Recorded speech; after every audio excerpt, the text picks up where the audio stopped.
Welcome to Mana's Seal YouTube channel. The previous video link is on the description box or on the top right card.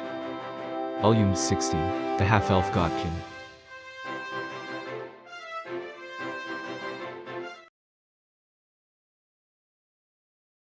The Frontline's unified command center had always been noisy, but it was even more so with the war situation finally changing. It would probably continue to be bustling even after they'd won this war, at least until the civil officials arrived to oversee the occupation. Right now, the strategists were compiling the information carried by messengers from different places, going over each piece, and taking great pains to consolidate them into a comprehensive battle map. They still had calculations for the casualties to do as well as the management of the prisoners of war. Other miscellaneous tasks like dealing with the dead bodies were postponed for later as they were in the middle of fighting right now. Anyhow, only accurate information without any falsehood reached General Valerian Inobany. That's why he felt relief from the bottom of his heart when he received the news that he was waiting for. Your Excellency, we finally broke through those elven defensive lines. With this, the enemy's counterattacks were reduced by 70%. We feel like they were weakened by too much, but that can be attributed to the absence of strong people in the enemy forces. Still, the remaining enemies have escaped into the city, waiting to lay ambushes in different places. How should we proceed? Avoid unnecessary casualties. The guerrillas who barricaded themselves in weren't too much of a threat, but those who are roaming around the city going on a rampage are to be feared. Expand the area under our control, suppress them, and force those elves outside into the waiting hands of our encircling siege. Avoid fighting indoors. Don't forget to include strong individuals in the squads deployed to fight inside the city. Understood. I will relay the instructions immediately. The elves fighting against the siege will probably fight as fierce as cornered, dying animals. Make sure to warn everyone again to be on their guard. Understood.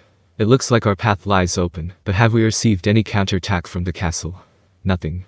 It continues to stay silent. That would have usually made Valerian's expression far grimmer. He doubted the castle was empty. It was highly likely that it was being protected by the elven elites. Also, there was no doubt that the desperate elven soldiers were escaping to the castle, and most of all, there was still the existence of the Elf King. The death of the Holocaust Scripture's vice leader at the hands of the elemental commanded by the Elf King was still fresh in their minds. He might not have reached the realm of heroes, but was still strong enough to have stood on its cusp, yet he was killed just like that. According to the records in the theocracy, even a Holocaust scripture, made up of hero class members, 100 years ago was nearly eliminated by the Elf King's strength. He didn't know what that operation was about, but seeing that it had succeeded, that at least meant that the Elf King was not infallible. Still, dealing with him would have been too heavy a burden for Valerian's troops, and would be the greatest mountain they have to cross yet in this war. But they have a trump card here now. Just to make sure, are you certain that we can advance there directly? Yes, it's possible. Hearing the confidence in the strategist's answer, Valerian stood from his chair. In that case, we can probably consider our preliminary goal completed. Everyone, we've weathered through some tough times. Tell everyone to halt after we surrounded the royal castle and continue observing it from afar. Ask them to put their efforts in other areas. I will go over to that person to pass on the information personally. Valerian exited his tent alone and headed to a different tent. This tent's owner didn't like others' company much. It would be bad if this person was displeased. He called from outside the tent. "Excuse me, is it alright for me to come in? Please." He received an immediate reply. Valerian took a single deep breath before he entered. She was certainly not a dangerous person. He had exchanged light greetings with her on her arrival, and felt that she was a rational person.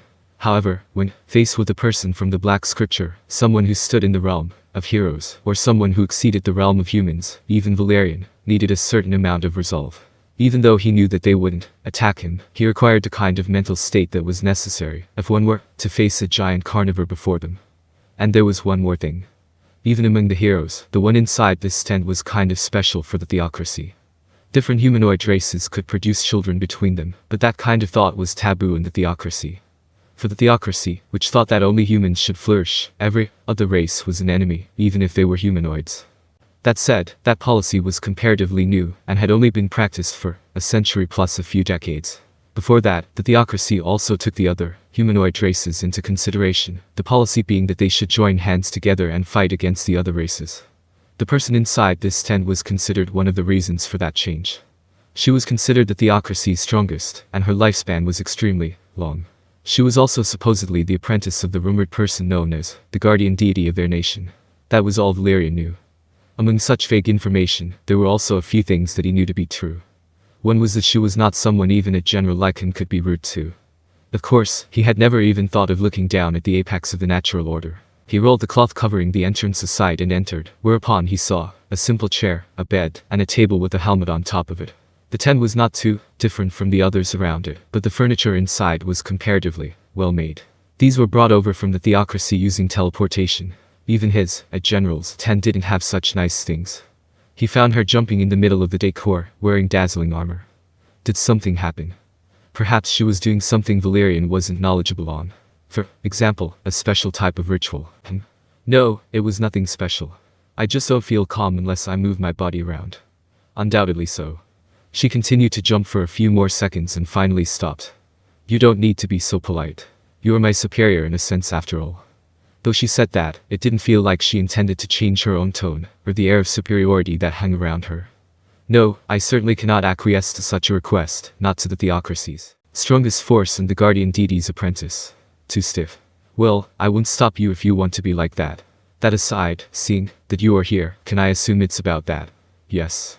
Only the castle's left now, but we think the remaining forces are concentrating in the castle at the present, so I will deal with them too, but I am only aiming for one person, so don't expect me to be thorough in wiping them out. Understood. Please leave them to us. The woman called Sessi Zetsume slowly changed her expression. Valerian, who saw the smile on her face, cast his eyes down. It's not like she was pointing killing intent at him. He understood that. Even so, he couldn't help but feel afraid. Ah, sorry about that. Well, can you hear me out a bit? Yes. If you are fine with me. Honestly speaking, you could say that I don't really hate him, because he never harmed me directly. You could also say that he didn't do anything fatherly. But from his point of view, that's unreasonable to ask of him. It's entirely possible that he didn't even know about my existence after all. It was my mother who had a grudge against him. So, you could say that my feelings in this matter are just what my mother instilled into me. How should he answer her? Should he agree or deny? First of all, did she really say that she was the Elf King's daughter? Then, who in the world was her mother? Question after question flitted across his mind. She ignored Valerian, who couldn't answer from confusion, and continued with her speech. He understood it now. This was just her talking to herself. She didn't expect an answer. Then I should be directing my hatred at my mother, right? To the one who gave me such troublesome emotions, but she is already dead, so I can't take it out on her. Maybe that's why I am directing this hatred at my father as a replacement. If I really want to clear my hatred, I should be directing it at the things my mother loved, right? The mood of the conversation changed. Valerian tried to read her expression. She was still smiling. Nothing's changed. But was that smile real? He gulped unconsciously. He was afraid that his answer could become the trigger that would cause the theocracy's destruction. She probably felt his tension as her smile turned bitter. Ah, I did it again. Sorry. Did I scare you? I was not saying that I would make the theocracy the target of my hatred, because, all things considered, I do love the theocracy. Is that so? That's great. He couldn't give her a good reply, but relief spread inside Valerian.